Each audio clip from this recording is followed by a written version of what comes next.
Hi guys. Climate అయితే చాలా చల్లగా అయిపోయింది కదా! వర్షాలు గూడా మస్తు పడతన్నాయి. మీ ఊర్లో గూడా పడతన్నాయో లేదో కామెంట్ జేయండి. అండ్ ఇక్కడైతే ఏం చేస్తన్నామంటే సేమియా పాయసం లాంటిదే, కానీ సేమియా పాయసం గాదు ఇది. పాల్ షావిగలనమాట. మేమైతే పాల్ షావిగలు అంటాము. మీరేమంటారో కామెంట్ జేయండి. అండ్ దీన్ని చేయడం అయితే చాలా సింపుల్. ఈ క్లైమేట్‌కి బజ్జీలుంటే బావుంటుంది. కానీ ధీటుగా పాయసం తిందామని జెప్పేసైతే ప్రిపేర్ చేస్తాను.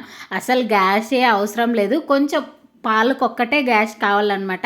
పాయలు ఒకటే మస్తు బాయిల్ చేసేసుకొని వచ్చేస్తే సరిపోతుంది.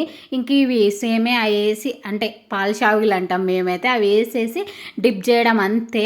ఇంకా ఒక 5 మినిట్స్ కూడా డిప్ చేయాల్సిన అవసరం లేదు. ఇట్లా మనం డిప్ చేసే లోపలనే మెత్తగా అయిపోతాయి అన్నమాట. ఈ టైప్ అవుతాయి. ఇంకా తినడమే. మధ్యలో మా చెల్లెలు బాదాం వేసింది, అవి కూడా అవాయిడ్ చేయొచ్చు, ఇంకా త్వరగా చేయొచ్చు. అంటే టేస్ట్ మాత్రం నిజంగా చాలా ఎమ్మీగా ఉంటుంది.